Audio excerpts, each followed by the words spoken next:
Well, there's so many different kinds of mind control, right? One of the things Mm. we've talked about a lot on this podcast is that an enormous percentage of what you're seeing on social media in terms of interactions and debate is not real. It's not organic. It's Mm. state run and state funded, and it's whether it's foreign governments or our government or even corporations. You're getting inorganic discourse Mm. that's designed to form a narrative, and which is a form of mind control. Yeah.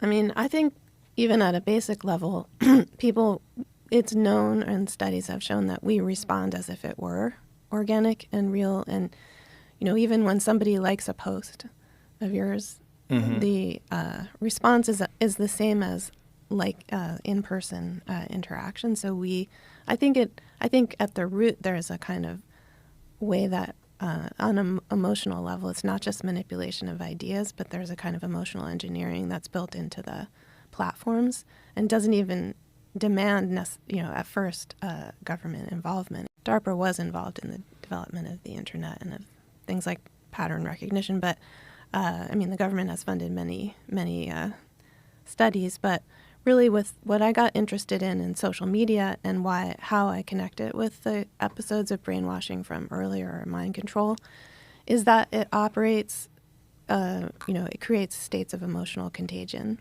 that aren't really about convincing people of a different way to think, but more about how you feel about what you think, which is something people describe in cults too. It's not that it changed my thoughts, it's that it changed my feelings about my thoughts. There's a famous Facebook experiment I read about that took place in 2012 and was published in 2014, where they announced that they've achieved mass emotional contagion at scale, which showed that people exposed to it when they altered, so they took 700,000 users, or 693,000, I think, without informing them, but because your user agreement does make it, whenever you go on the platform, you agree to be tested, or A/B testing.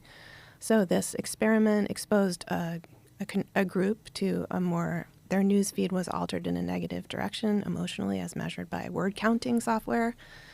And they discovered that group that had a negative exposure also responded in a more negative way, as judged through their posts and likes and responses.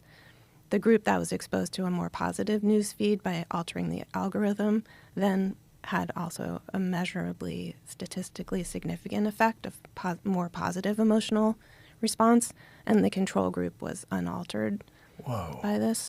But so this is why there was an ethical debate when the experiment was published in 2014, and people and on the Facebook page of the research group that did the experiment, at least one user wrote in saying, could I ever find out if I was in that experiment, because I was in the emergency room at that time with, threatening to commit suicide, and I want to know if my feed was altered, and maybe that pushed me over, into that state.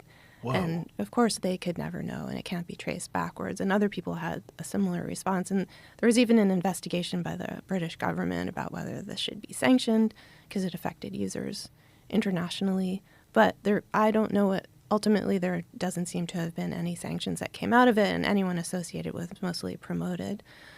But it's very interesting because just the concept of emotional contagion was in that way operationalized and sort of shown to be. It was almost like an announcement that this was a possibility. And 2012 was kind of an important point in the development of social media and its power.